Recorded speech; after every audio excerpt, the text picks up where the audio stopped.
வாழைக்காய் இருக்கு பார்த்தீங்களா, பிஞ்சு வாழைக்காங்க. அது இந்த மாதிரி வாழைக்காய் தாங்க தோப்பு சத்து அதிகமாக இருக்கும். இது நமக்கு ரொம்ப நல்லதுங்க உடம்புக்கு. இப்படி தாங்க சீவணும்.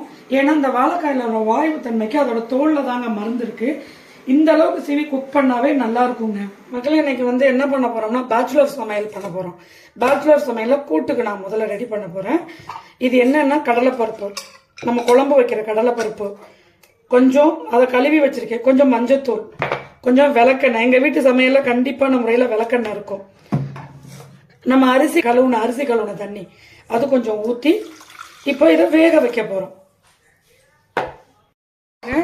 கடலைப்பருப்பு வெந்துருச்சு. நான் என்ன பண்ணிருக்கேன், 1/2 ஸ்பூன் கொத்தமல்லி பொடி, கொஞ்சோண்டு மிளகாத்தூள், இந்த மாதிரி வாழைக்காய், கொஞ்சோண்டு உப்பு போட்டு இதை வேக வைக்க போறோம். ஒரு சவுண்ட் வச்சு குக்கரை இறக்கிக்கணுங்க.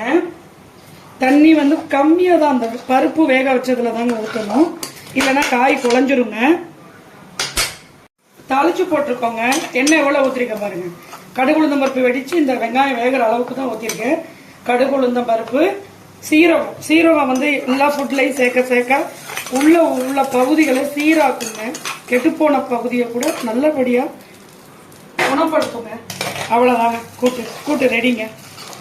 லைக் பண்ணுங்க, கமெண்ட் பண்ணுங்க, சப்ஸ்கிரைப் பண்ணுங்க. ஓகேங்களா மக்களே? ஓகேவா?